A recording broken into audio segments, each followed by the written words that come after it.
Hello students, welcome to our channel. I am Rekha Khola. Today we are going to start with a new chapter. The name of the chapter is Resources and Development.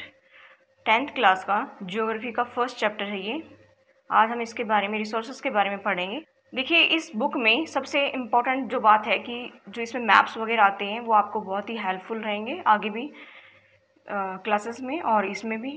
तो ये video जो है आपके लिए बहुत ही helpful होने वाली है टू एनहेंस योर नॉलेज. ठीक है. सो आगे देखिए. Everything available in our environment which can be use to satisfy our needs provided it is technologically accessible, economically feasible and culturally acceptable can be termed as resource. इसमें क्या बताया गया है कि हमारे पर्यावरण में उपलब्ध प्रत्येक वस्तु जो हमारी आवश्यकता को पूरा करने में प्रयुक्त होती है, ठीक है, जिसको बनाने के लिए जो है टेक्नोलॉजी उपलब्ध है, जो आर्थिक रूप से संभाव्य और जो है सांस्कृतिक रूप से मान्य है, एक संसाधन है. ठीक है. देखिए इसमें ये जो आपको दिखाई गई है ट्रायंगल, ये क्या है? प्रकृति और जो है प्रकृति, प्रौद्योगिक और संस्थाओं के मध्य इसमें अंतर संबंध दिखाया गया है. ठीक है.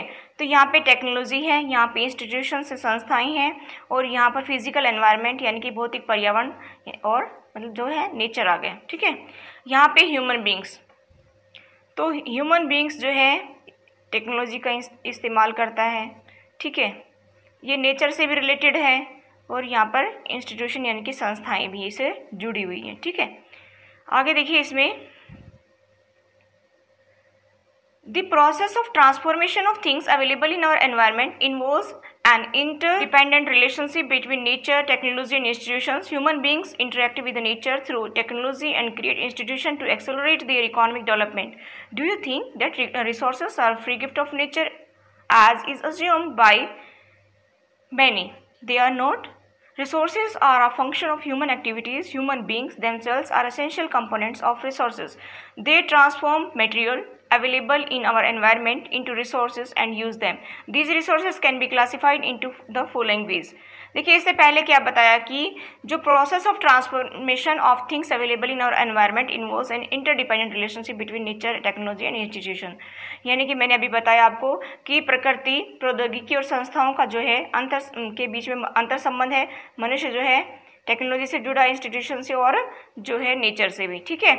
यहाँ पे हमने पढ़ा है हमारे पर्यावरण में उपलब्ध वस्तुओं की रूपांतरण प्रक्रिया प्रकृति, प्रौद्योगिकी और संस्थाओं के पारस्परिक जो है क्रियात्मक संबंध में निहित है और मानव प्रौद्योगिकी द्वारा यानी टेक्नोलॉजी के द्वारा प्रकृति के साथ क्रिया करते हैं, नेचर के साथ क्रिया करते हैं और अपने आर्थिक विकास की गति को तेज करने के लिए संस्थाओं का निर्माण करते हैं. देखिए, do you think that resources are free gift of nature as is assumed by many? They are not. Resources are a function of human activities. Human beings themselves are essential component of resources. यानी कि यहाँ पे बताया है कि क्या आप भी अन्य लोगों की तरह जो है संसाधनों को प्राकृतिक उपहार समझते हैं?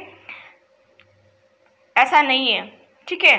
संसाधन मानवीय क्रियाओं का परिणाम है. मानव श्रम संसाधनों का महत्वपूर्ण हिस्सा है. वे पर्यावरण में पाए जाने वाले पदार्थों को संसाधन में परिवर्तित करते हैं और उन्हें प्रयोग करते हैं.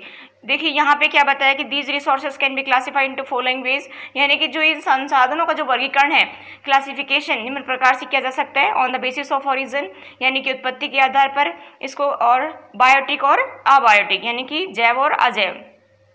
On the basis of exhaustibility, renewable and non renewable यानी कि समाप्यता के आधार पर नवीकरण योग्य और अनवीकरण योग्य.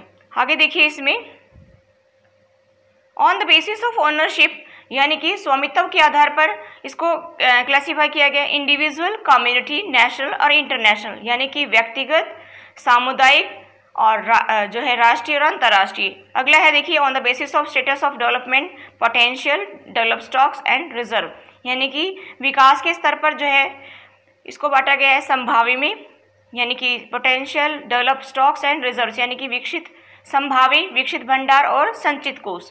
ठीक है. अब देखिए यहाँ पे आगे देखते हैं इसका फ्लो चार्ट जो है. रिसोर्सेज को 2 पार्ट्स में डिवाइड किया, नेचर और ह्यूमन में. ठीक है. उसके बाद में नेचर को रिन्यूएबल और नॉन रिन्यूएबल में डिवाइड किया.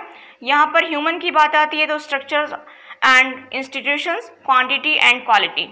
नेक्स्ट हमारी जो बात आती है रिन्यूएबल को फिर से अगेन 2 टाइप्स में डिवाइड किया इसको, कॉन्टिन्यूस एंड बायोलॉजिकल।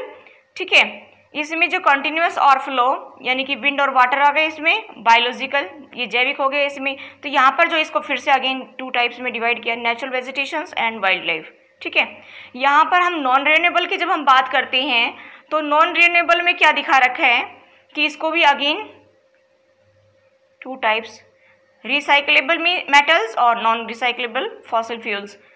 ठीक है, आगे देखिए, ये जो है क्लासिफिकेशन ऑफ रिसोर्सेज बताया गया है। ठीक है, चलिए, टाइप्स ऑफ रिसोर्सेज, संसाधनों के प्रकार, on the basis of origin यानी कि उत्पत्ति के आधार पर, बायोटिक और अबायोटिक। बायोटिक में क्या बताया कि these are obtain from biosphere and have life such as human beings, flora and fauna, fisheries, life stocks etcetera. इन संसाधनों की प्राप्ति जीवमंडल से होती है, इसमें जीवन व्याप्त है, जैसे मनुष्य, वनस्पति जात, प्राणी जात, मत्स्य जीवन, पशुधन आदि। अबायोटिक रिसोर्सेज में क्या बताया कि all those things which are composed of non living things are called abiotic resources, यानी कि अजैव संसाधन, वे सारे संसाधन जो निर्जीव वस्तुओं से बनी है अजैव संसाधन कहलाते हैं। चट्टानें और धातुएं इसमें आता है एग्जाम्पल। ठीक है, नेक्स्ट देखिए हमारा on the basis of adjustability. On the basis of adjustability में क्या बताया कि समाप्यता के आधार पर, जो खत्म होने के आधार पर, जो यानी कि जल्दी खत्म हो जाते हैं, ठीक है, उसके आधार पर इसको बांटा गया है। तो रिन्यूएबल और नॉन रिन्यूएबल रिसोर्सेज। ठीक है, तो रिन्यूएबल रिसोर्सेज क्या होते हैं कि the resources which can B renewed और रिप्रोड्यूस बाय फिजिकल, केमिकल और मैकेनिकल प्रोसेस, यानी कि वे संसाधन जिन्हें भौतिक, रासायनिक और यांत्रिक प्रक्रियाओं के द्वारा नवीकृत या पुनः उत्पन्न किया जा सकता है, उन्हें क्या बोलते हैं, रिन्यूएबल रिसोर्सेज बोलते हैं। ठीक है, इसमें एग्जांपल देखिए, सोलर और wind energy, water, forest, wild life etcetera, यानी कि इसमें जो है सौर ऊर्जा, पवन ऊर्जा, जल, वन और वन्य जीवन आते हैं। द रिन्यूएबल रिसोर्सेज में फर्दर भी डिवाइड इनटू कंटिन्यूअस और फ्लो, यानी कि इन संसाधनों को सतत और प्रवाह में संसाधनों में विभाजित किया गया है। ठीक है, आगे देखिए इसमें नॉन रिन्यूएबल रिसोर्सेज।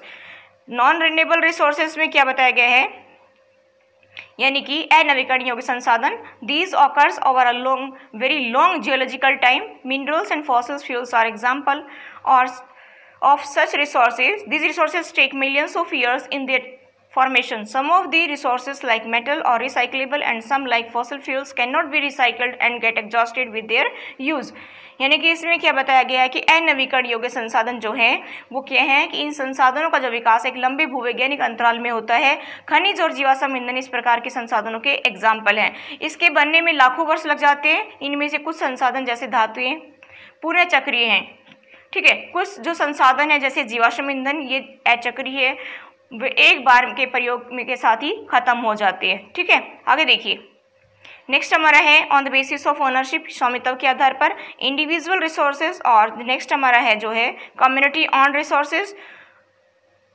देखिए इसमें क्या बताया कि जो इंडिविजुअल रिसोर्सेज में कि these are also owned privately by individuals, many farmers on land which is allotted to them by governments against the payment of revenue. In villages there are people with land ownership but there are many who are landless. Urban peoples on plots, houses and other properties. Plantation, pasture lands, ponds, water in wells etc. are some of the examples of resources ownership by individual. इसमें क्या बताया गया है कि व्यक्तिगत संसाधन यानी कि इंडिविजुअल रिसोर्सेज में कि संसाधन निजी व्यक्तियों के स्वामित्व में भी होते हैं। बहुत से किसानों के पास सरकार द्वारा आवंटित भूमि होती है जिनके बदले में वे सरकार को लगान चुकाते हैं। ठीक है, गांव में बहुत से लोग भूमि के स्वामी भी होते हैं और बहुत से लोग भूमिहीन भी होती है। शहरों में लोग भूखंड, घरों और जो है अन्य जायदाद के मालिक होते हैं। बाग, चारागाह मतलब जहाँ पर पशु चराते हैं। ठीक है, एक स्पेशल जो है लैंड छोड़ी जाती है जिसमें जो है पशुओं को चराया जाता है। ठीक है, तालाब और कुओं का जल इत्यादि जो है संसाधन के निजी स्वामित्व के कुछ एग्जाम्पल हैं ये। आगे देखिए कम्युनिटी ऑन रिसोर्सेज यानी कि सामुदायिक स्वामित्व वाले संसाधन, ये कौन से हैं? These are resources which are accessible to all the members of the community, village commons, grazing grounds, burial grounds, village ponds etcetera, public parks, picnic spots. ये संसाधन समुदाय के सभी सदस्यों को उपलब्ध होते हैं। गांव की जो सम्मिलित भूमि, चारण भूमि यानी कि चारागाह जो होता है, शमशान भूमि, तालाब एटसेट्रा। नगरीय क्षेत्रों के सार्वजनिक पार्क, पिकनिक स्थल और जो है खेल के मैदान वहाँ रहने वाले सभी लोगों के लिए उपलब्ध हैं। नेशनल रिसोर्स, राष्ट्रीय संसाधन। Technically, all the resources belong to the nation. The country has legal power to acquire even private property for public goods. You might have been road, canal, railway being constructed on field owned by some individuals. Urban development authorities get empowered by the governments to acquire lands. All the mineral, water resources, forest, wildlife, land within the political boundaries and oceanic areas up to 12 nautic miles, 19.2 kilometer from the coast term as territorial water and resources then belong to the nation. इसमें क्या बताया है कि तकनीकी तौर पर जो है पूरे देश में पाए जाने वाले सारे संसाधन राष्ट्रीय हैं। देश की सरकार को कानूनी अधिकार है कि वह व्यक्तिगत संसाधनों को भी आम जनता के हित में अधिकृत कर सकती है।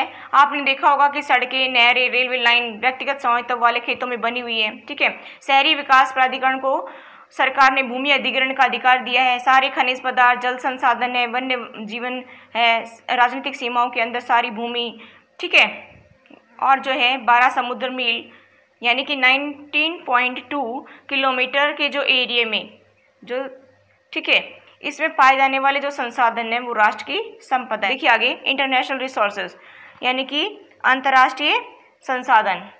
There are international institutions which regulate some resources. The oceanic resources beyond 200 kilometers of the exclusive economic zones belongs to open ocean and no individual country can utilize these without the concurrence of international institutions. यानी कि कुछ अंतर्राष्ट्रीय संस्थाएं संसाधनों को नियंत्रित करती हैं। तट रेखा से 200 समुद्र मील की दूरी से परे जो खुले महासागरीय संसाधन पर किसी देश का अधिकार नहीं है। इन संसाधनों को अंतर्राष्ट्रीय संस्थाओं की सहमति के बिना उपयोग नहीं किया जा सकता। ठीक है, on the basis of status of development, ठीक है, विकास के स्तर के आधार पर जो है पोटेंशियल रिसोर्सेज,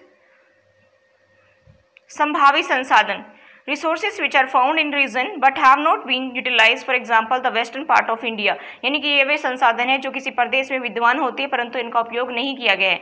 एग्जाम्पल के तौर पे देखिए तो भारत के जो पश्चिम भाग है, ठीक है, विशेषकर यहाँ पर particularly Rajasthan and Gujarat have enormous potential for the development of wind and solar energy but so far these have not been develop properly. यानी कि उदाहरण के तौर पर क्या देखिए कि भारत के जो पश्चिम भाग है, विशेषकर जो राजस्थान और गुजरात में पवन और सौर ऊर्जा संसाधनों की अपार संभावना है परंतु इनका सही ढंग से विकास नहीं हुआ है। अगला देखिए डेवलप्ड रिसोर्सेज। डेवलप्ड रिसोर्सेज विकसित संसाधन, resources which are surveyed and their quality and quantity have been determined for utilization. The development of resources depend on technology and level of their feasibility. यानी कि वे संसाधन जिनका सर्वेक्षण किया जा चुका है उनके उपयोग की गुणवत्ता और मात्रा निर्धारित की जा चुकी है। ठीक है, विकसित संसाधन कहलाते हैं। संसाधनों का विकास प्रौद्योगिकी और उनकी संभाव्यता के स्तर पर निर्भर करता है। ठीक है, ये जो टर्म्स आ रहे हैं आपको इसको डिटेल में सीखना है, ये आपके लिए बहुत ही हेल्पफुल होंगे, इसलिए स्टूडेंट्स इनको सीखना बहुत ज़रूरी है आपके लिए। ठीक है, ये देखिए आगे, stock material in the environment which have the potential to satisfy human needs but human beings do not have the appropriate technology to access these are including among। देखिए, पर्यावरण में उपलब्ध यानी कि भंडार की बात हो रही है। पर्यावरण में उपलब्ध वे पदार्थ जो मानव की आवश्यकताओं की पूर्ति कर सकते हैं परंतु उपयुक्त प्रौद्योगिकी के अभाव में उसकी पहुंच से बाहर हैं, ये भंडार में शामिल हैं। ठीक है, अब इसमें जो बताया गया है आगे देखिए, इसमें for example water is a compound of two inflammable gases hydrogen and oxygen which can be used as a rich source of energy but we do not have the required technical know how to use them for this purpose, hence it can be considered as stock। यानी कि देखिए example यहाँ पे दिया गया है कि जो वाटर है यानी कि जल है, दो गैसों हाइड्रोजन ऑक्सीजन का यौगिक है, मिश्रण है। हाइड्रोजन ऊर्जा का मुख्य स्रोत बन सकता है परंतु इस उद्देश्य से इसका प्रयोग करने के लिए हमारे पास जो है पर्याप्त टेक्नोलॉजी का ज्ञान नहीं है। नेक्स्ट हमारा है reserve. Reserve are the subset of stocks which can be put into use with the help of existing technology know how but their use has not been started. This can be used for meeting future requirements. River water can be used for generating hydroelectricity power but presently it is being utilized only to a limited extent. Thus the water in the dams, forests etc. is a reserve which can be used in the future। यानी कि reserve मतलब संचित कोष की बात कर रही है कि ये संसाधन जो है संसाधन भंडार का ही हिस्सा है जिन्हें उपलब्ध तकनीकी ज्ञान की सहायता से प्रयोग में लाया जा सकता है। इनका उपयोग अभी शुरू नहीं हुआ है, इनका उपयोग भविष्य में आवश्यकता पूर्ति के लिए किया जा सकता है। ठीक है, नदियों के जल को विद्युत पैदा करने में प्रयुक्त किया जा सकता है। वर्तमान समय की जब हम बात करें तो इसका उपयोग सीमित पैमाने पर हो रहा है। इस प्रकार जो है बांधों में जल, वन आदि जो संचित कोष हैं इनका उपयोग भविष्य में किया जा सकता है। ठीक है, नेक्स्ट हमारा है development of resources. Resources are vital for human survival as well as for maintaining the quality of life. It was believed that resources are free gift of nature. As a result human beings use them indiscriminately and this has led to the following major problems: depletion of resources for satisfying the greed of few individuals, accumulation of resources in few hands which in turn divided the society into two segments, that is haves and have not, or rich and poor. Indiscriminate exploitations of resources has led to global ecological crises such as global warming, ozone layer depletions, environmental pollutions and land degradations। यानी कि development of resource में यानी कि संसाधनों का विकास, संसाधन जिस प्रकार मनुष्य के जीवन यापन के लिए बहुत जरूरी है उसी प्रकार जीवन की गुणवत्ता बनाए रखने के लिए भी बहुत ही जरूरी है। ऐसा विश्वास किया जाता था कि संसाधन प्रकृति की देन है, नेचर के द्वारा दिए गए हैं। इसका परिणाम क्या हुआ कि मानव ने इसका अंधाधुंध उपयोग करना शुरू कर दिया। ठीक है, जिससे क्या हुआ कि काफ़ी समस्याएं पैदा हो गई।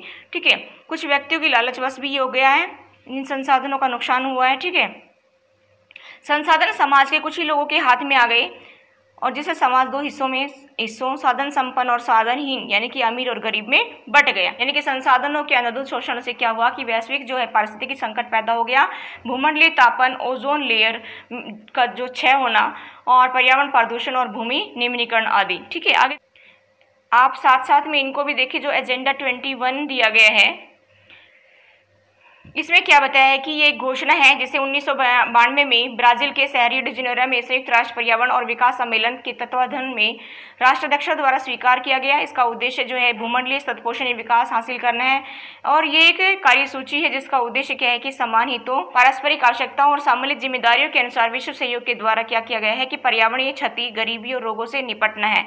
एजेंडा 21 का मुख्य उद्देश्य यह है कि प्रत्येक स्थानीय निकाय अपना स्थानीय एजेंडा 21 तैयार करें। ठीक है, an equitable distribution of resources has become essential for a sustained quality of life and global peace. If the present trends of resource depletion by a few individuals and countries continue, the future of our planet is in danger. Therefore, resources planning is essential for sustainable existence of all form of life. Sustainable existence is a component of sustainable development. ठीक है, मानव जीवन की गुणवत्ता और विश्व शांति बनाए रखने के लिए संसाधनों का समाज में न्यायसंगत बंटवारा आवश्यक हो गया है। यदि कुछ ही व्यक्तियों तथा देशों द्वारा संसाधनों का वर्तमान दोहन जारी रहता है तो क्या होगा कि हमारी पृथ्वी का भविष्य जो है खतरे में पड़ सकता है। ठीक है, इसलिए क्या करना है कि इस तरह के जीवन का अस्तित्व बनाए रखने के लिए संसाधनों के उपयोग की योजना बनाना बहुत ही जरूरी है। सत अस्तित्व सही अर्थ में सत पोषणीय विकास का ही एक हिस्सा है। आगे देखिए, यहाँ पे बताया गया है कि सस्टेनेबल डेवलपमेंट, सत पोषणीय विकास। ठीक है, सतत पोषणीय विकास का अर्थ है कि विकास पर्यावरण को बिना नुकसान पहुंचाए हो। वर्तमान विकास की प्रक्रिया भविष्य की पीढ़ियों की आवश्यकता की अवहेलना न करें, विकास करें लेकिन पर्यावरण को नुकसान ना पहुंचाए और भावी पीढ़ी के लिए उसको सुरक्षित रख सकें। ठीक, यहाँ पे बात आ रही है रियो डी जेनेरियो की। यहाँ पे क्या बात आ रही है? रियो डी जेनेरियो अर्थ समिट 1992। इसमें बताया गया है कि जून 1992 में 100 से अधिक राष्ट्राध्यक्ष ब्राजील के शहर रियो डी जेनेरियो में प्रथम अंतर्राष्ट्रीय सम्मेलन में इकट्ठे हुए। सम्मेलन का आयोजन विश्व स्तर पर उभरते पर्यावरण संरक्षण और सामाजिक आर्थिक विकास की समस्याओं का हल ढूंढने के लिए किया गया था और इस सम्मेलन में इकट्ठे हुए नेताओं ने भूमंडलीय जलवायु परिवर्तन और जैविक विविधता पर एक घोषणा पत्र हस्ताक्षर किया। रियो डी जेनेरियो में सम्मेलन में जो भूमंडलीय वन सिद्धांतों पर सहमति जताई और 21वीं शताब्दी में सतपोषणीय विकास के लिए एजेंडा 21 को स्वीकृति प्रदान की। ठीक है, आगे देखिए, resource planning. Planning is the widely accepted strategy for judicious use of resources. It has importance. आगे, in a country like India which has enormous diversity in the availability of resources, there are regions which are rich in certain types of resources but are deficient in some other resources. There are some regions which can be considered self-sufficient in terms of availability of resources and there are some regions which have acute shortage of some vital resources. For example, the states of Jharkhand, Chhattisgarh, Madhya Pradesh are rich in minerals and coast deposits. Arunachal Pradesh has abundance of water resources but lacks in infrastructural development. The state of Rajasthan is very well endowed with solar and wind energy. but lacks in water resources. The cold desert of Ladakh is relatively isolated from the rest of the country. It has very rich cultural heritage, but it is deficient in water, infrastructures, and some vital minerals. This calls for balanced resources planning at the national, state, regional, and local levels. देखिए यहाँ पे क्या बताया, संसाधन नियोजन। साधनों के विवेकपूर्ण उपयोग के लिए नियोजन एक सर्वमान्य जो है रणनीति है। ठीक है, भारत जैसे देश में जहाँ पर देखिए आगे देखते हैं कि भारत जैसे देश की बात हो रही है कि भारत जैसे देश में जहाँ संसाधनों की उपलब्धता में बहुत अधिक विविधता है, और ये महत्वपूर्ण है कि यहाँ ऐसे प्रदेश भी हैं जहाँ एक तरह के संसाधनों की बहुत ज़्यादा प्रचुरता है परंतु दूसरे तरह के संसाधनों की कमी है। कुछ ऐसे प्रदेश भी हैं जहाँ संसाधनों की उपलब्धता के संदर्भ में वो आत्मनिर्भर है। कुछ ऐसे प्रदेश भी हैं जहाँ महत्वपूर्ण संसाधनों की बहुत ज़्यादा कमी है। झारखंड, मध्य प्रदेश, छत्तीसगढ़ आदि प्रांतों में खनिज और कोयले के प्रचुर भंडार है। अरुणाचल प्रदेश में बात करें तो जल संसाधन प्रचुर मात्रा में पाए जाते हैं परंतु मूल विकास की कमी है। राजस्थान में पवन और सौर ऊर्जा संसाधनों की बहुतायत है लेकिन जल संसाधनों की कमी है। लद्दाख का शीत मरुस्थल देश के अन्य भागों से अलग थलग पड़ता है। यह प्रदेश सांस्कृतिक विरासत का धनी है परंतु यहाँ पर जो है जल, आधारभूत अवसंरचना तथा कुछ महत्वपूर्ण खनिजों की कमी है। इसलिए राष्ट्रीय, प्रांतीय, प्रादेशिक और स्थानीय स्तर पर संतुलन संसाधन नियोजन की आवश्यकता है। आगे देखिए, Resource planning in India. Resource planning is a complex process which involves first identification and inventory of resources across the regions of country. This involves surveying, mapping, and qualitative and quantitative estimations and measurement of resources. Second, involving a planning structures endowed with appropriate technology, skills, and institutional setup for implementing resources development plans. Third, matching the resources development plans with overall national development plans. India has made concerted efforts for achieving the goals of resource planning right from the first 5 years plans launched after independence. यानी कि देखो इसमें क्या बताया है, भारत में संसाधन नियोजन एक बहुत ही जटिल प्रक्रिया है जिसमें क्या देखा गया है कि फर्स्ट वन, देश के विभिन्न प्रदेशों में संसाधनों की पहचान कर उनकी तालिका बनाना। इस कार्य में क्या है कि क्षेत्रीय सर्वेक्षण करना, ठीक है, मानचित्र बनाना, संसाधनों का गुणात्मक और मात्रात्मक अनुमान लगाना व मापन करना। ठीक है, सेकेंड पॉइंट क्या है हमारा कि संसाधन विकास योजनाएं लागू करने के लिए उपयुक्त प्रौद्योगिकी चाहिए, कौशल और संस्थागत नियोजन ढांचा तैयार करना। थर्ड क्या है हमारा कि संसाधन विकास योजना और राष्ट्रीय विकास योजनाओं में समन्वय स्थापित करना। नेक्स्ट हमारा क्या है कि आज़ादी के बाद भारत में संसाधन नियोजन के उद्देश्य की पूर्ति के लिए प्रथम पंचवर्षीय योजनाओं से ही प्रयास किए गए हैं। Availability of resources is a necessary conditions for the development of any regions, but mere availability of resources in the absence of corresponding changes in technology and institutions may hinder development. There are many regions in our country that are rich in resources, but these are including in economically backward regions. On the contrary, there are some regions which have a poor resource base, but they are economically developed. यानी कि किसी भी क्षेत्र के विकास के लिए संसाधनों की उपलब्धता का होना एक आवश्यक शर्त है परंतु प्रौद्योगिकी और संस्थाओं की परिवर्तन के अभाव में जो है मात्र संसाधनों की उपलब्धता से ही विकास संभव नहीं है।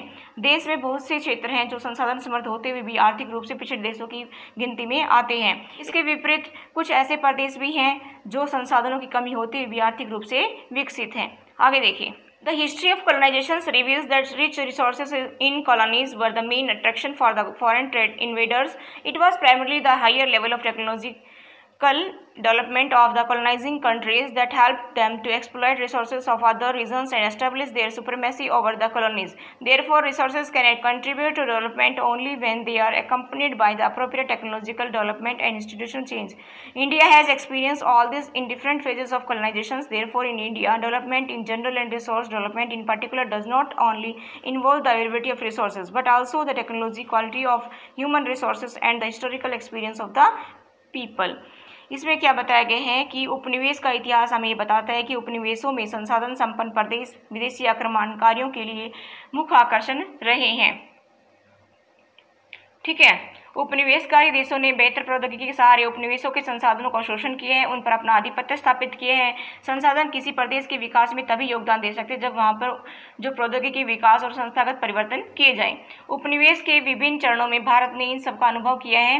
भारत में विकास सामान्यतः तथा संसाधन विकास लोगों के मुख्य संसाधनों की उपलब्धता पर ही आधारित नहीं था बल्कि इसमें प्रौद्योगिकी, मानव संसाधन की गुणवत्ता और ऐतिहासिक अनुभव का भी योगदान रहा है।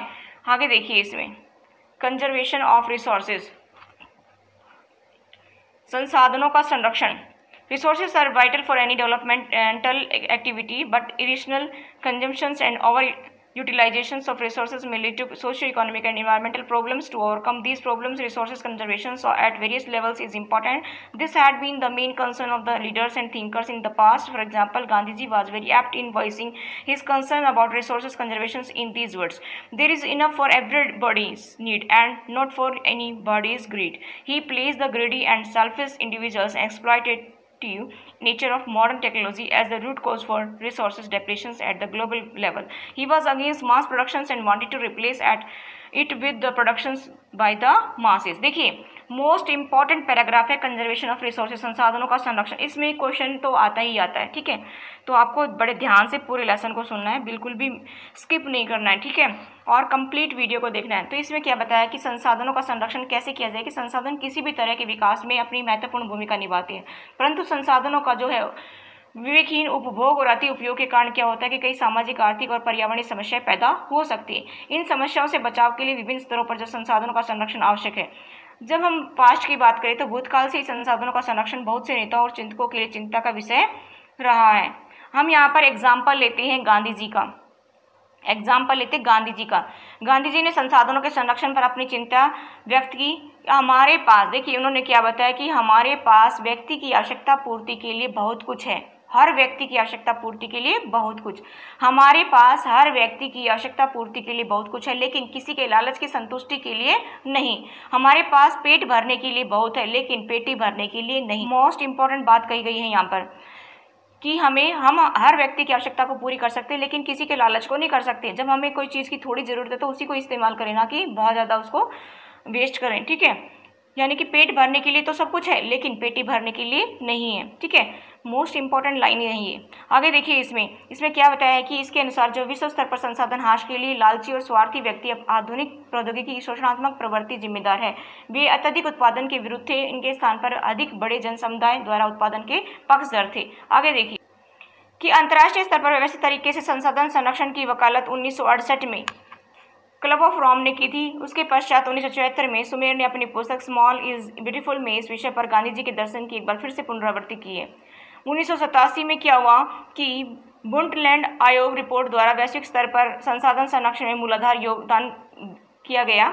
इस रिपोर्ट ने सतपोषणीय विकास की जो है संकल्पना प्रस्तुत की और संसाधन संरक्षण की वकालत की। यह रिपोर्ट बाद में हमारा साझा भविष्य शीर्षक से पुस्तक के रूप में प्रकाशित हुई, आवर कॉमन फ्यूचर, ठीक है।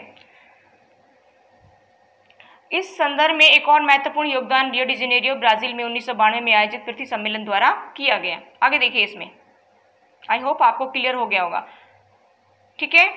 बड़े ध्यान से वीडियो को सुनिए और समझिए। लैंड रिसोर्सेज, भू संसाधन। लैंड रिसोर्सेज में हम क्या पढ़ेंगे कि भू संसाधन, we live on land, we perform our economic activities on land and we use it in different ways. Thus land is a natural resources of utmost important. It support nature, vegetation, wildlife, human life, economic activities, transport and communication system. However, land is an asset of a finite magnitude. Therefore, it is important to use the available lands for various purposes with careful planning. ठीक है। इसमें क्या बताया है कि हम भूमि पर रहते हैं, इसी प्रकार अनेकों जो है आर्थिक क्रियाकलाप करते हैं, विभिन्न रूपों में इसका उपयोग करते हैं। भूमि एक महत्वपूर्ण प्राकृतिक संसाधन है। प्राकृतिक वनस्पति, वन्य जीवन, मानव जीवन, आर्थिक क्रियाएं, परिवहन, संचार व्यवस्थाएं भूमि पर ही आधारित हैं, ठीक है। भूमि एक सीमित संसाधन है, इसलिए जो है उपलब्ध भूमि का विभिन्न उद्देश्यों के लिए उपयोग सावधानी और योजनाबद्ध तरीके से होना चाहिए, ठीक है। आगे देखिए, India has land under a variety of relief features, namely mountain, plateau, plains and islands. About 43% of the land area is plain, which provide facility for agriculture industry. Mountain account for 30% of the total surface area of the country and ensure perennial flow of some rivers, provide facility for tourism and ecological aspects. About 27% of the area of the country is the plateau regions. It possesses rich reserves of minerals, fossil fuels and forest. देखिए इसमें क्या बताया गया है कि जो भारत में भूमि पर विभिन्न प्रकार की भू आकृतियाँ जैसे पर्वत है, पठार है, मैदान है, द्वीप पाए जाते हैं। लगभग 43% पर जो है भू क्षेत्र मैदान है, जो कृषि और उद्योग विकास के लिए बहुत ही सुविधाजनक है। पर्वत पूरे भू क्षेत्र के 30% भाग पर फैले हुए हैं। वे कुछ बारहमासी नदियों के प्रवाह को भी सुनिश्चित करते हैं। पर्यटन विकास के लिए भी अनुकूल परिस्थितियां प्रदान करती हैं। पारिस्थितिकी के लिए भी महत्वपूर्ण है। देश के क्षेत्रफल का लगभग 27% हिस्सा जो है पठारी क्षेत्र है। इस क्षेत्र में क्या होता है कि खनिजों, जीवाश्म ईंधन और वनों का अपार संचय कोष है। ठीक है, आगे देखिए land use pattern in India. The use of land is determined both by physical factors such as topography, climate, soils types, as well as human factors such as population density, technological capability, and cultural tradition etcetera. इसमें क्या बताया है कि भू उपयोग को निर्धारित करने वाले तत्वों में भौतिक कारक जैसे भू आकृति, जलवायु और मृदा के प्रकार, मानवीय कारक जैसे जनसंख्या घनत्व, प्रौद्योगिकी क्षमता, संस्कृति और परंपराएं शामिल हैं। Total geographical area of India is 3.28 million square kilometre. Land use data however is available only for 93% of the total area because the land use reporting for most of the northeast states except Assam has not been done fully. Moreover, some area of Jammu and Kashmir occupied by Pakistan and China have also not been surveyed. Bharat का कुल भौगोलिक क्षेत्र 32.8 लाख वर्ग kilometre है, परंतु इसके 93% भाग के ही भू उपयोग आंकड़े उपलब्ध हैं, क्योंकि पूर्वोत्तर प्रांतों में असम को छोड़कर के अन्य प्रांतों के जो सूचित क्षेत्र के बारे में जानकारी उपलब्ध नहीं है। इसके अलावा जो जम्मू कश्मीर के पाकिस्तान और चीन अधिकृत क्षेत्रों के भूमि उपयोग का सर्वेक्षण भी नहीं हुआ है। The land under permanent pastures has also decrease. How are we able to feed our huge cattle populations on this pasture land, and what are the consequences of it? Most of other than the current fallow lands are either of poor quality or the cost of cultivations of such land is very high. Hence, these lands are cultivated once or twice in about 2 or 3 years, and if these are included in the net shown area, then the percentage of NSA in India comes to about 54% of the total reporting areas. The pattern of net shown area varies greatly from one state to another. It is over 80% of the total area in Punjab and Haryana and less than 10% in Arunachal Pradesh, Mizoram, Manipur and Andaman Nicobar Islands. देखिए इसमें क्या बताया कि स्थायी चारागाहों के अंतर्गत भूमि कम हुई है। पशुधन कितनी बड़ी संख्या के लिए चारा उपलब्ध कराने के लिए कैसे समर्थ होंगे, इसके क्या परिणाम होंगे। वर्तमान प्रतिभूमि के अलावा जो अन्य प्रतिभूमि अनुपजाऊ है, इस पर फसलें उगाने के लिए कृषि लागत बहुत ज़्यादा है। इस भूमि में 2 या 3 वर्षों में इसको 1 या 2 बार बोया जाता है, और यदि इसे शुद्ध बोए गए क्षेत्र में शामिल कर लिया जाता है तो अभी भारत के कुल सूचित क्षेत्र में लगभग 54% हिस्से पर खेती हो सकती है। शुद्ध बोए गए क्षेत्र का प्रतिशत भी विभिन्न राज्यों में भिन्न भिन्न है। पंजाब और हरियाणा में जो है 80% भूमि पर खेती होती है, ठीक है, परंतु अरुणाचल प्रदेश, मिजोरम, मणिपुर, अंडमान निकोबार द्वीप समूह में 10% से भी कम क्षेत्र बोया जाता है। आगे देखिए, आई होप आपको क्लियर हुआ होगा। देखिए policy 1952 it was considered essential for maintenance of the ecological balance. The livelihood of millions of peoples who live in the fringe of these forest depends upon it. A part of the land is termed as wasteland and land put to other non-agriculture uses. Waste and land includes rocky, arid and desert areas, and land put to other non-agriculture uses include settlement, roads, railways, industries, etc. Continuous use of lands over a long period of time without taking appropriate measures to conserve and manage it has resulted in land degradations. Thus, in turn, has serious repercussions on society and the environment. देखिए हमारे देश में जो राष्ट्रीय one नीति है 1952 द्वारा निर्धारित वनों के अंतर्गत 33% भौगोलिक क्षेत्र वांछित है, ठीक है, जिसकी तुलना में वन के जो अंतर्गत क्षेत्र काफ़ी कम है। वन नीति द्वारा निर्धारित यह सीमा पारिस्थितिक संतुलन बनाए रखने के लिए बहुत जरूरी है। वन क्षेत्रों के आसपास रहने वाले लाखों लोगों की आजीविका इस पर निर्भर करती है। भू उपयोग का एक भाग बंजर भूमि है, दूसरा गैर कृषि परियोजनाओं में लगाई गई भूमि कहलाता है। बंजर भूमि में पहाड़ी, चट्टानी, सूखी और मरुस्थलीय भूमि शामिल है। गैर कृषि परियोजनाओं में लगाई गई भूमि में बस्तियां हैं, सड़कें हैं, रेल लाइन, उद्योग आदि आते हैं। लंबे समय तक लगातार भूमि संरक्षण और प्रबंधन की अवहेलना करने पर लगातार भू उपयोग के कारण भू संसाधनों का निम्नीकरण हो रहा है, लैंड डिग्रेडेशन हो रहा है। इसके कारण समाज और पर्यावरण पर गंभीर आपदा आ सकती है। That's all for today. Thank you. Have a nice day.